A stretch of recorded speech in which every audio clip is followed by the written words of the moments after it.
su ne masu reno. Annabi sallallahu alaihi wasallam ya ce kalmurabbi ya kunul murabba, kamar yadda mai reno yake haka wanda an kare na yake. Saboda haka challenge ɗinmu yana kan malaman firamare. Duk inda 'ya'yanmu suka kasance to laifinku ne. Shi ya sanya idan kuka gyaru al'ummarmu za ta gyaru. Saboda yanzu kun fi samun lokaci da yara fiye ma da iyayensu.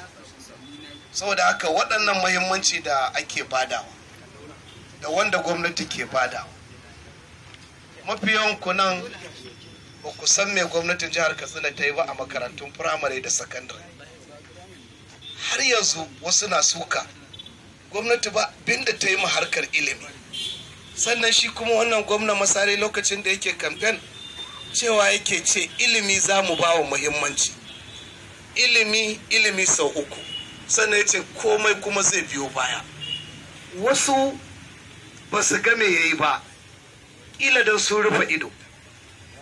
Lokacin da gwamnatin Masari ta hau shekara 2015 ta kafa kwamiti ƙarƙashin kwamishinan ilimi na yanzu Profesa Badamasi Caranci, su zaga makarantun jihar Katsina su ga wacce irin matsala take ciki.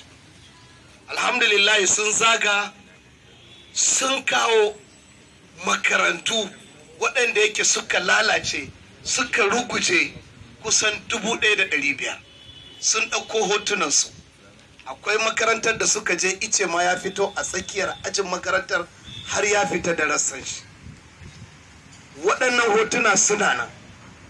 Lokacin da gwamnatin Masarin ta ga waɗannan abubuwa sai ta ɗauki mataki na gyaran makarantu da firamare da sakandare.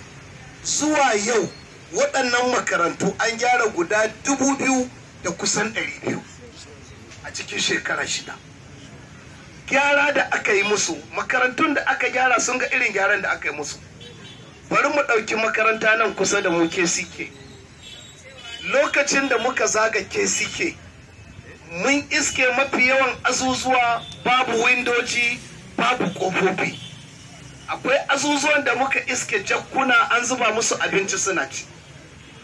A KCK, makaranta mai tarihi irin KCK, muka iske wannan abin. Sa'ilin nan ɗakunan kwana ba ka yarda. Wannan makarantar zuwa yanzu bayan an gyara ta sai da aka ƙara mata azuzuwa 36. In ka ɗauki nan makwabtan ku ɓata garawa, akwai makarantar science ta ɓata garawa, bodin ce, sai da aka gyara ta 100%, aka ƙara musu ɗakunan kwana, aka ƙara musu azuzuwa, aka yi musu kicin na zamani. In ka zaga kusa da su ka ɗauki ajiwa, haka aka yi. Dukka waɗannan makarantun haka aka yi musu. Amma a wurin wasu suna nan suna cewa babu abin da aka yi ma ilimi. Wannan ba gaskiya ba ne. ES lokacin da gwamnatin Masari ta hau mulki, jarabawa da makarantunku suka yi zuwa secondary school, kashi 9% suka ci jarabawa zuwa makarantar gaba da ainihin secondary school. Kashi 9%. Kashi 9%. Amma da aka ɗauki mataki, aka gyara makarantu, aka ainihin yi abin da duk ya kamata, aka san irin kwatankwacin waɗannan kayan aikin. Ba zan manta ba, akwai abokin gwamnan jihar Katsina wani inyamuri ya ce tun da ilimi aka ba wa muhimmanci a Katsina, bari ya kawo gudunmawa. Ya zo kwatankwacin irin waɗannan kayan na naira miliyan 1,200 ya kawo kyauta a jihar Katsina. Waɗannan abubuwa zuwa bara kafin COVID-19 sai da ɗaliban jihar Katsina kashi 77 suka yi passing exam saboda an samu canji daga makarantun firamare ɗinmu.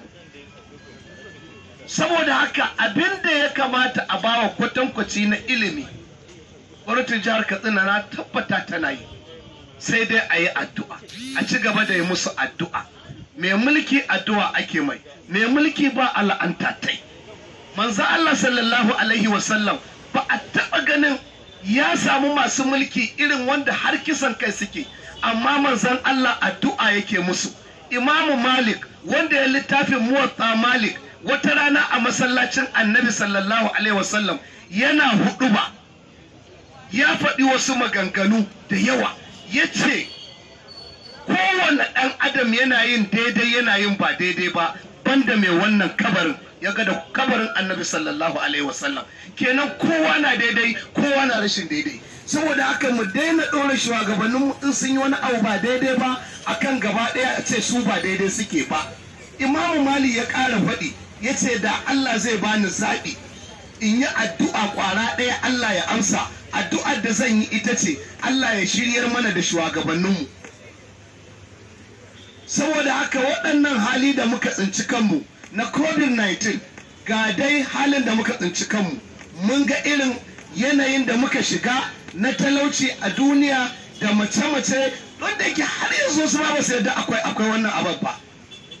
Mutane ko ga hankali mu ɗauka mu ji tsoron Allah.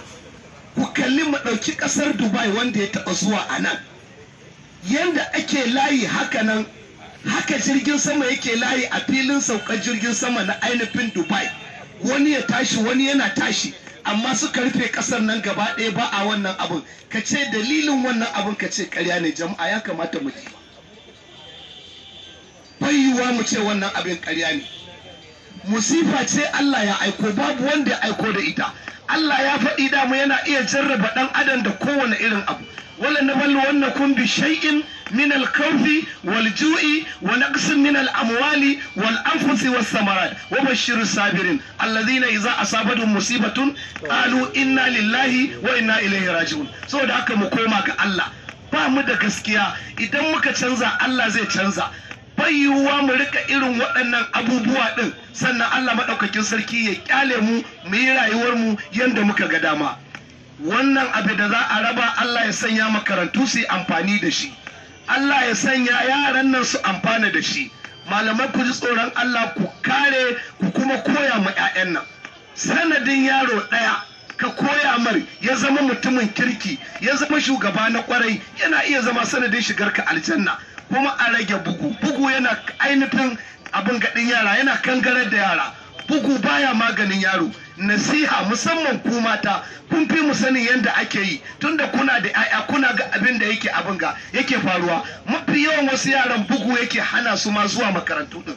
Saboda haka muna roƙon Allah maɗaukakin sarki yanda ya tara mu a wannan wuri lafiya, ubangiji Allah shi tashe mu lafiya. Assalamu alaikum wa rahmatullahi wa barakatuh.